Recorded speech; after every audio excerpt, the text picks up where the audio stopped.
What's going on, everyone? Scott here. Welcome back to the channel. And Michigan State basketball beats Iowa 91-84 in Carver Hawkeye Arena to claim the outright Big Ten title. Moved to 25-5, 16-3 overall on the year, and a game in which Michigan State struggled for a lot of portions of the first half, for a little bit in the second half, but for the most part in the second half was completely turned around for the most part. But overall, they struggled at times. Really defensive lapses at times, and then Iowa was playing in a 2-3 zone for a majority of the game, and Michigan State was struggling for a good portion of it. But Jace Richardson keeps them in the first half.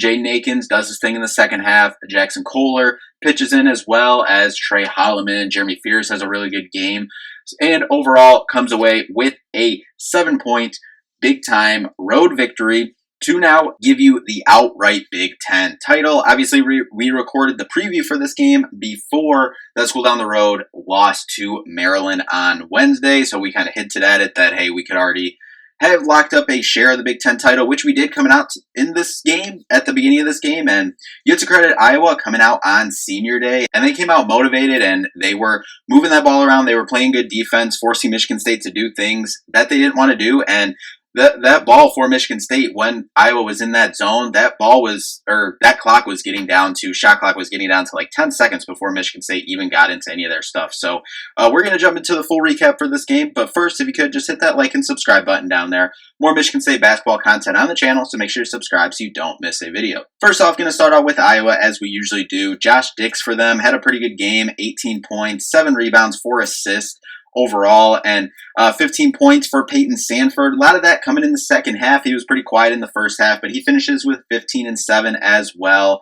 Seydou Traore had a really good game for them as well, with 15 points, 3 rebounds, 3 assists. So it was them. Price Sanford off the bench provided a spark for them, 12 points on 7 rebounds. And that's just a stat line. You're going to play, you're going to get double-digit score, and you're also going to grab 7 rebounds. So that's what they do there. But overall, they rebounded better than they have so far this season. 35 rebounds for them, 10 turnovers, which is around their season average. They didn't turn it over a whole lot.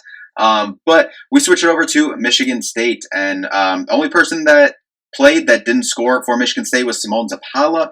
He only had 1 rebound in this game, but he didn't play a lot. But overall, the rest of the Michigan State starters, double digits. But we're going to start with the bench. Frankie Fiddler, again, playing a key role when teams play that zone defense. He gets in the middle. In my opinion, I think the only people who should be, when teams go zone against Michigan State, the middle should be Frankie Fiddler or Jeremy Fears. Jace Richardson, maybe, but I'd much prefer him as one of the wings. I think if we're doing that, you got to have Jeremy Fears, because obviously he's one of, if not your best playmaker. Have him in the middle, and then he can create, playmake. Trey Holloman would be good in that as well, but I like him spotting up shooting. I like Trey on the wing, obviously, with Jace and Jaden as well. If Jeremy's out there with any of those guys as well, he fits that mold there. But then Frankie Fiddler as well. Yes, he can pass and create, spray it out to the shooters on the wings around the perimeter. But he can also, what we've seen throughout this season from him, he can pump fake, get to the rim, finish. He can finish in traffic as well as getting to the free throw line for Michigan State. And he played a good role there tonight. Only 2 points on the night.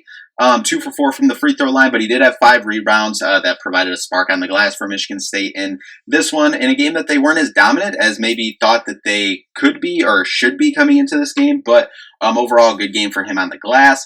Cohen Carr, 8 points again. Those 8 points in that time, I mean, it's the cliche with this team. It's the cliche with Cohen Carr. Those 8 points felt like 16 points at the time. A couple emphatic dunks, obviously alley-oops in this one, and really game changers, just really changing the momentum. And they were at times that Michigan State was struggling a little bit, and they were looking for energy to kind of get it going. It felt like kind of just a sleepy Thursday night in Carver Hawkeye, and yeah, they needed to create their own energy, especially in that second half, to kind of turn this game around after being down by 7 at halftime. And Xavier Booker didn't play a whole lot in this one, but he did get 2 points on a nice move, dribble drive to the basket, a nice high hook shot off the glass. Carson Cooper, 2 points, 4 rebounds, and then also catching the Hail Mary at the end of the game, grabbing the ball, coming down, getting fouled with it. It was 2 for 4 from the free throw line. But off the bench as well, Trey Holloman,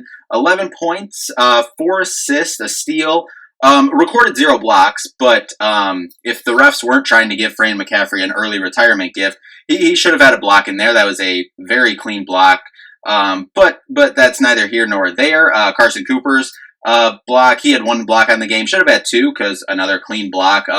The Iowa defender, too, I think he had a pretty clean contest that got called for. The refs were atrocious in this game, both ways. It's the Big Ten refs are atrocious. College basketball refs are atrocious across the sport, so you can really talk about that every game. So not going to harp too much on that, but we move to the starting lineup, and going to start with Jeremy Fears. 14 points on the night, 3 rebounds, 3 assists, 4 for 6 from the field, 1 for 2 from 3, 5 for 7 from the free throw line. Really, really good game from Jeremy Fears, and only 1 turnover on the night as well. So, and he had 2 fouls early on in the game as well. So he finished with 3, finished the rest of the game, only getting 1 more foul, but creating for Michigan State, being able to push that ball, get them into their stuff.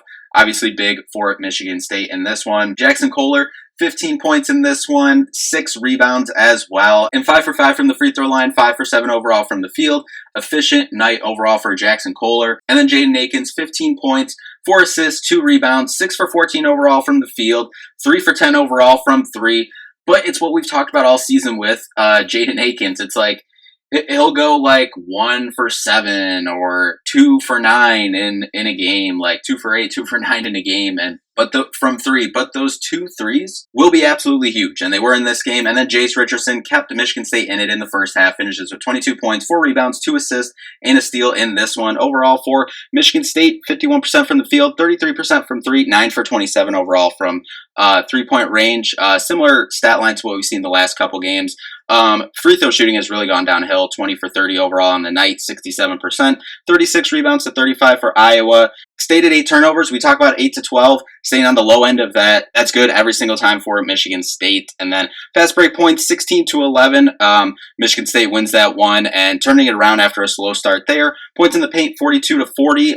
Paint defense really needs to be cleaned up, and Michigan State was, kind of losing themselves on some defensive rotations that was causing some easy slips to the basket. That'll definitely have to get cleaned up. But Michigan State goes on the road, gets a win against Iowa in usually a tough place to play. I know it wasn't a packed arena tonight. Tough road environment. It's been a tough season for Iowa, but still a tough place to play. We saw that at the end of the game. But with this win, Michigan State claims the outright Big Ten title with that school down the road coming up on Senior Day on Sunday. So we will definitely be back for a preview for that one. But anyway, thank you all so much for watching. We'll see you in the next one. Peace out.